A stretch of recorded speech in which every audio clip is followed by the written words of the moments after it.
Welcome to Season 5 of the Willing Equine podcast, the podcast all about creating positive relationships between horses and people. I'm your host, Adele Shaw, a certified equine behavior consultant, horsemanship mentor, and all-around horse lover. Okay, we're back with more things that can't be trained with positive reinforcement, according to y'all's comments on social media, whether that was Facebook or Instagram. You guys commented different things that you thought couldn't be trained with positive reinforcement, either maybe something that you had heard couldn't be done with positive reinforcement, or maybe you've tried it and weren't very successful, or maybe you can't visualize how it would be possible, and so you're questioning that. And so the comment was more a question is this possible, is it not, kind of thing. So we've already done a few installments in this series. This is going to be the last one. So I'm wrapping up kind of some miscellaneous comments that didn't necessarily fit into a grouping like on the previous episodes.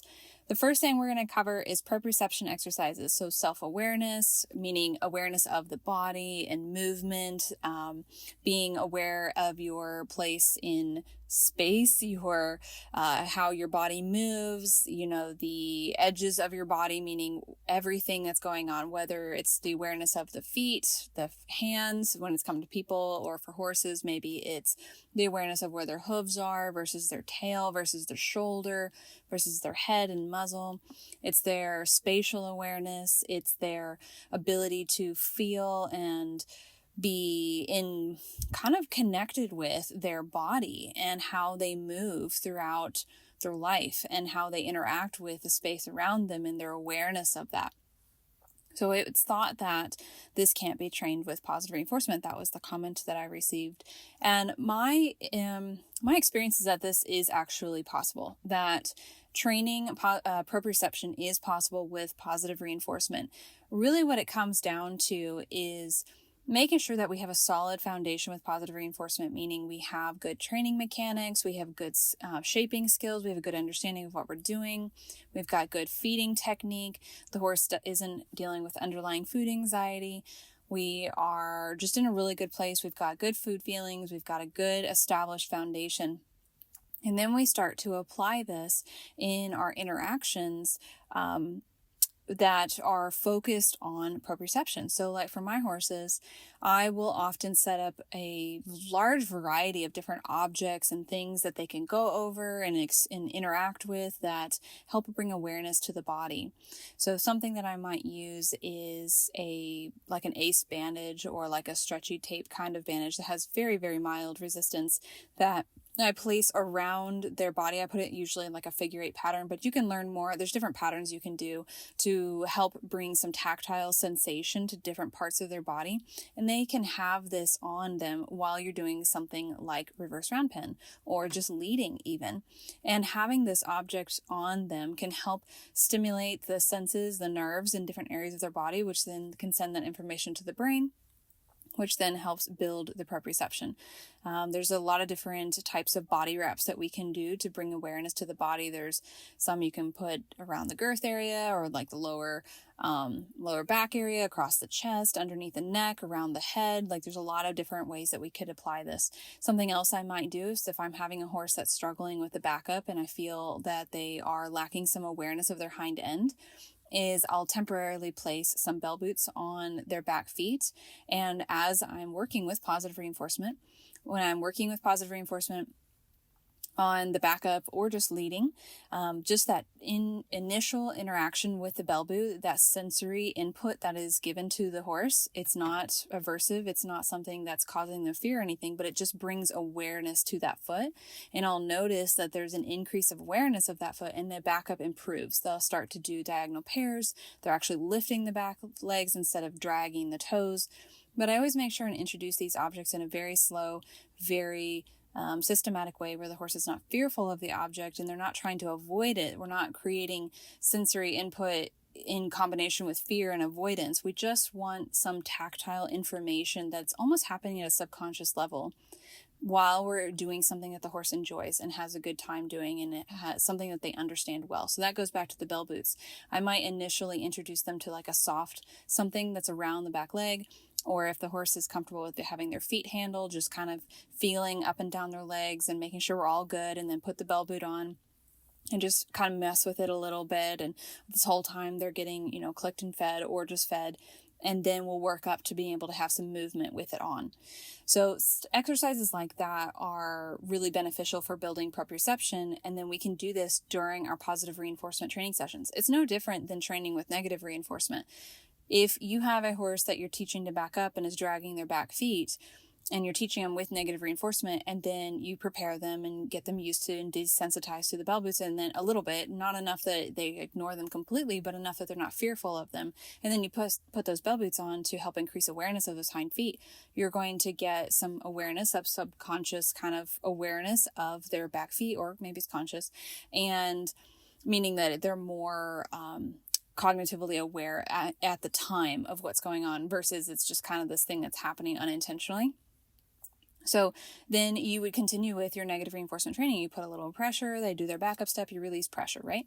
Same thing is happening here. So we can absolutely incorporate proprioception type focus training into working with positive reinforcement. I can't literally click and shape proprioception. I can't, well, actually, I take that back, because I kind of can. What we can do is actually, I'm going to use an example. One of my horses I taught to do like a crunch. We were moving into like a school halt, and I did it through a very, very, very fine-tuned micro-shaping approach, meaning that I was looking for tiny, tiny little muscle twitches that were making progress towards being able to do the school halt. So we started from just completely standing still, just hanging out, just eating. And then I started clicking for little tiny shifts in the chest and the pectoral muscles and all that. And then in the hind legs, and then them starting to, lift the core and sitting on the hind end. And we shaped it from almost nothing to now we've got this really nice, beautiful behavior. And that type of process, that shaping process, can actually help improve a horse's awareness of their body and help improve their control over different aspects of their body and their proprioception, their awareness of themselves and the different muscles and how they can use them, and how in control of them they are, and what is being, because we're attaching the brain, we're attaching intentional movement or intentional effort to different aspects of the body and the body's movement that may be happening without the horse's full awareness of what's going on. It's kind of an autopilot behavior that they're doing. So I do believe that clicker training can absolutely help increase your horse's self-awareness, their awareness of their body and the proprioception.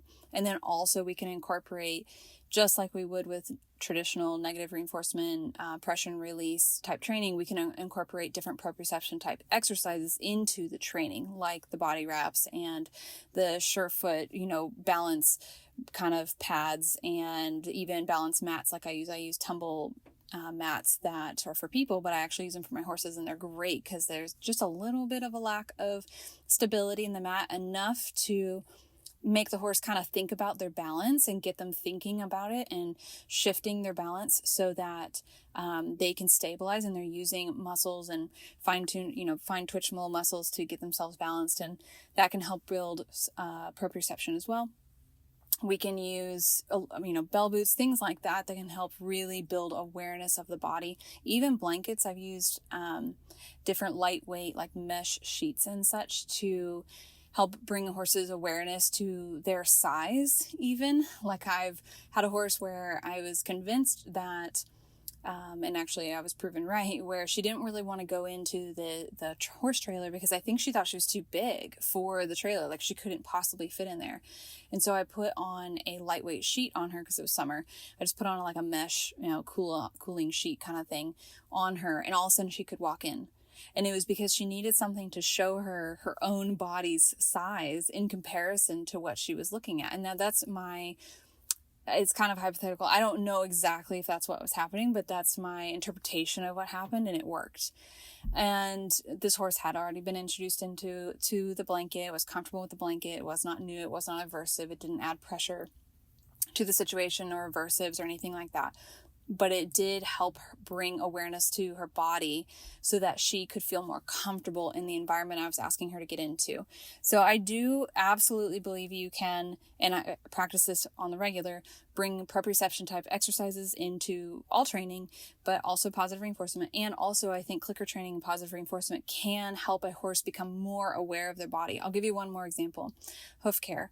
So when I have a horse that's really struggling for hoof care and they just seem to be off balance, they have a hard time figuring out which foot to pick up, they're just really struggling and they're fearful even with their hoof care handling.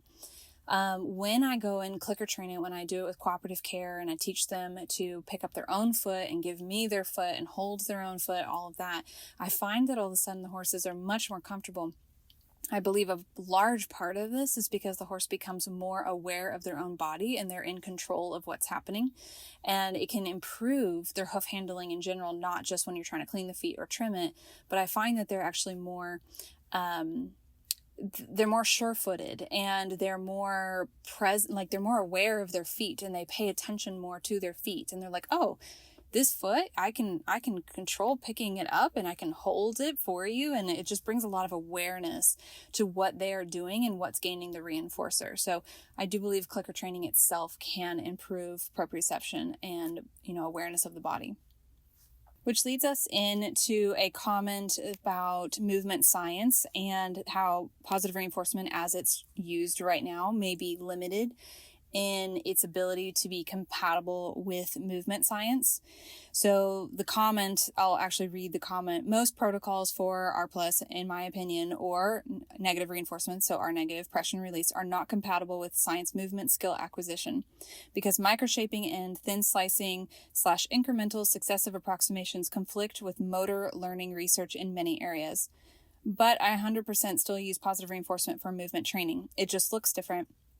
And it's not even close to the protocols I would use for training specific behaviors needed for virtually any non-movement training behaviors.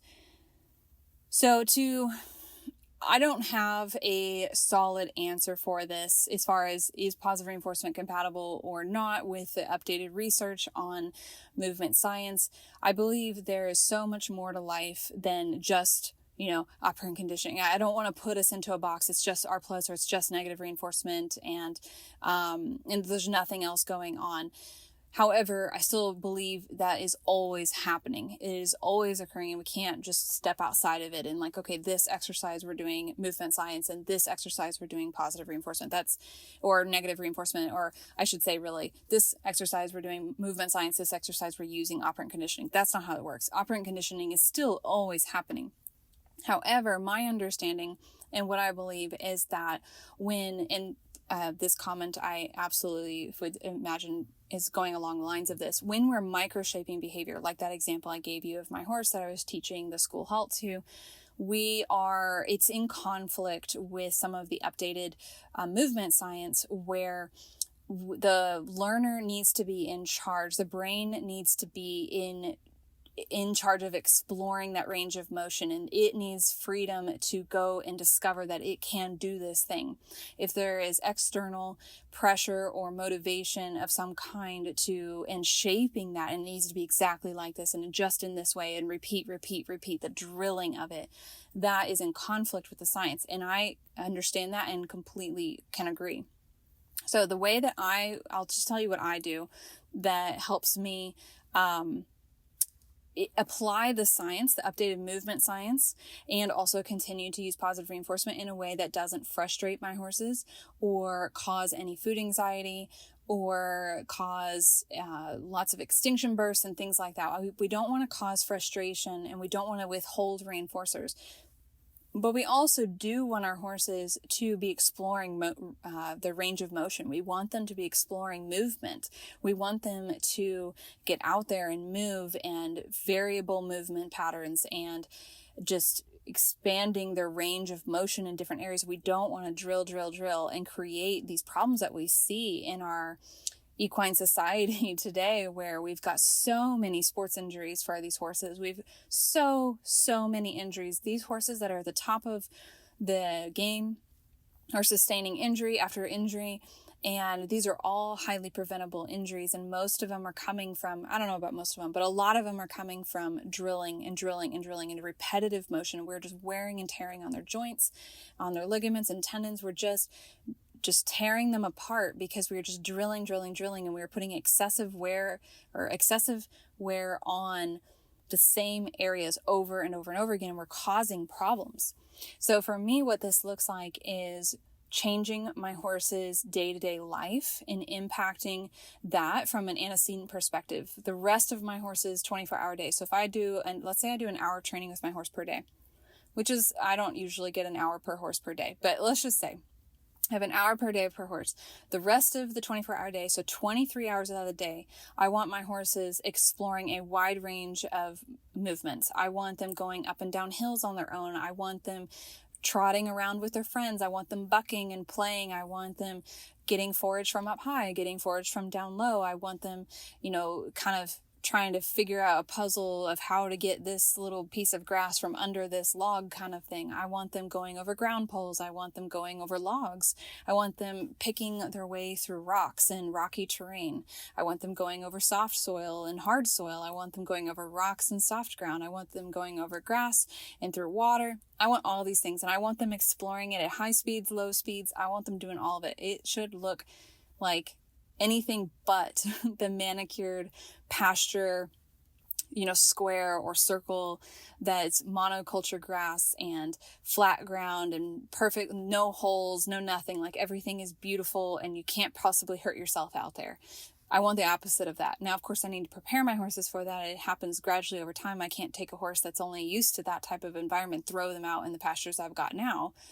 But I guarantee you, most of the people, if you guys saw what my pastures look like right now, you'd be a little bit scared to put your horses out there, just because most equestrians have grown up thinking we need to bubble wrap our horses. We need to keep them protected. We need to keep them in these nice manicured pastures or in a dry lot. We need to keep them in stalls. And most of our horses are not prepared to live in the environment that they were actually designed to live in. And this has impacted their body awareness, so their proprioception. It's impacted their health. It's increasing injuries. It's impacting their mental health and their physical health. It's causing all kinds of problems that we are not even aware of. In our efforts to protect them, we're actually creating more problems. So additionally, also, I think with the movement science kind of thing, going back to that, I believe with more and more application of autonomy and giving the learner more choice and not trying to micromanage every movement and everything that they do. That example I gave you of shaping the school halt was a very specific scenario where I wanted a very specific thing. But a lot of times when my horses move, and when I'm doing things with them, I don't control every aspect of it. I don't make sure they have, quote, this headset or that headset. I don't make sure that they always trot this way and not that way. They always do this and not that. I try not to micromanage all of their movement. Now, I'm still going back to operant conditioning is always occurring. I make sure that what I'm reinforcing is healthy and is leading us towards good things and is not causing long-term damage. And I'm keeping that in mind as I'm working with my horse in whatever capacity that is. So let's go back to reverse round pen kind of idea where I'm training my horse to do a trot and canter around the reverse round pen or even a walk. I am not going to sit there and micromanage exactly how fast I want that horse to walk, exactly what headset the horse should have, exactly how they're tracking up, like all that. I'm not going to specifically microshape every bit of that. However, what I am going to do is as they're going around the reverse round pen, we've built up to, let's just say a lap. We've done one full lap of a 20-meter reverse round pen. They have the duration for that.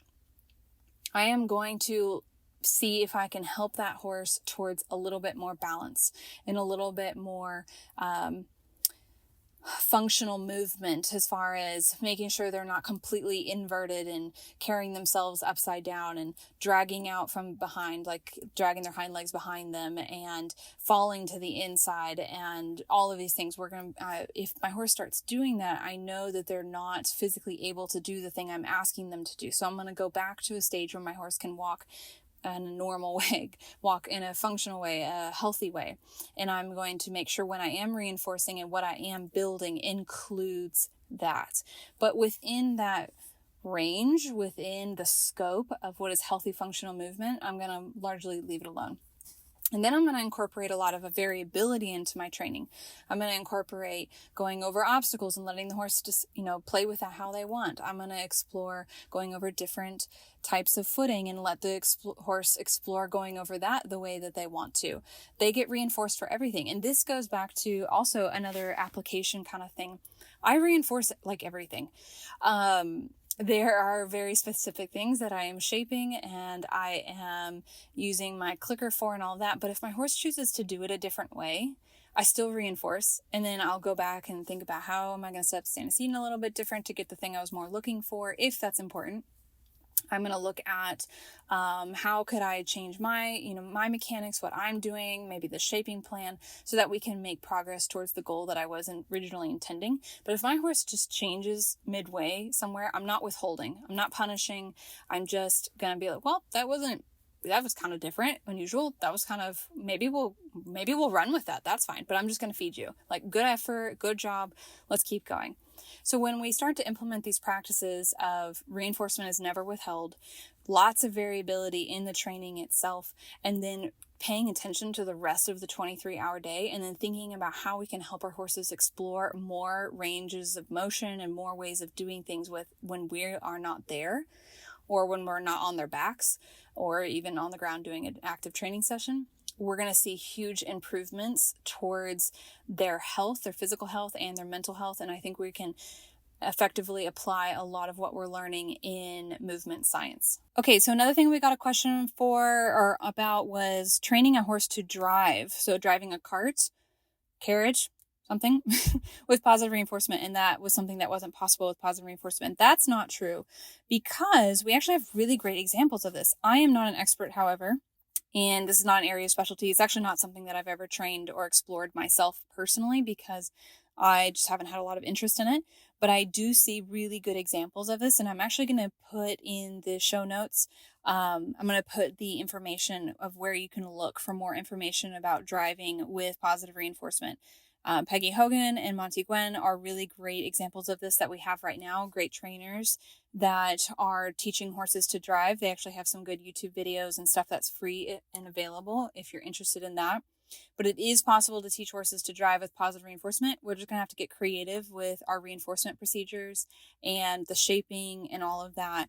But it is a really cool thing to watch. And I've watched a lot of the videos and kind of kept up with the different updates on the different horses that are being taught to drive with positive reinforcement. It is a really fun behavior and something that I would love to do with my own mini one of these days, or even a full-size horse, but my mini in particular, I think you would have a lot of fun. We could just kind of set off and go driving somewhere. It'd be a lot of fun. All right, last but not least, we got a comment that wasn't about horses, but I'm going to kind of relate it over to horse training. And the comment was recalling a hunting dog off of prey, that wasn't possible with positive reinforcement. So a couple of things I want to say is biologically, genetics, they play a big role in our horses and dogs. There are going to be certain horses that are going to struggle more with certain things because of their genetics. And there's going to be certain horses that struggle with a different thing because of genetics, or vice versa, meaning some horses won't struggle with it as much because of their genetics.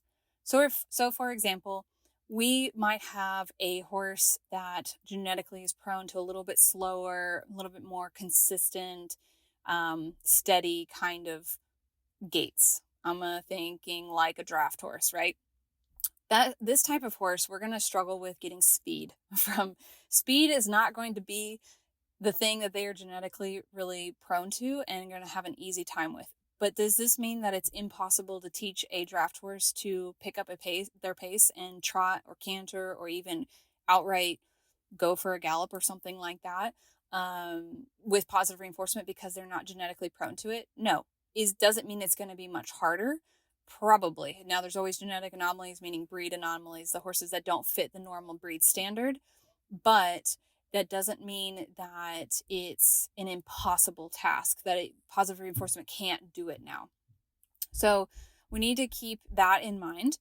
So going back to the example of the hunting dog off of prey, you're going to run into this same thing with hunting dogs. Dogs that have been bred for decades and decades and forever and ever and ever to hunt prey. And then especially on top of that, we've got just a normal species kind of genetics and behavior. Dogs as a species are hunting type and scavenging type. So they are going to be more likely to go after prey than something like a horse. A horse is less likely to go hunt down prey, right?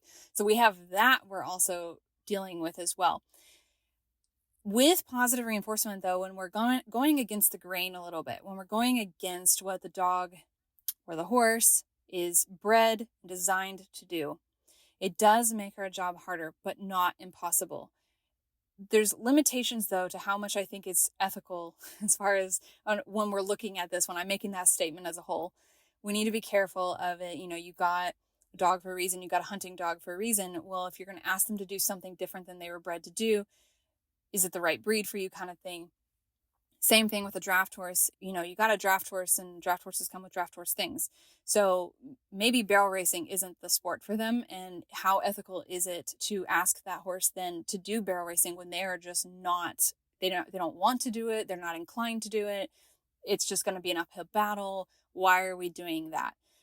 Maybe there's a perch run out there that wants to run barrels. I'm not saying you can never do it. I'm just saying we need to be considering these factors of how much are we asking the animal to do something that is against their nature, and how ethical is that? Like, there's a line that we're going to cross at some point that's just going to be, it's too much work, and it's not good to ask the animal to do this anymore. Okay, but looking back at positive reinforcement, when we can build a really, really, really strong reinforcement history in a controlled exposure kind of way for the alternative behavior that we're looking for. So going to the hunting dog off of prey, what do you want from that? You want a recall or a really resilient heel. So staying in, on a loose leash right by your side when they see prey. We can do that with positive reinforcement. You start off in a controlled environment. You build such a strong reinforcement history for staying in a heel position right beside you or doing the recall. And then you gradually increase the level of distraction up until the behavior can withstand exposure to a prey animal, even a prey animal running. I have herding breeds most of my life, and herding breeds want to herd. They want to chase things. They want to herd my horses. They want to herd other sheep, cattle, whatever it is, children even.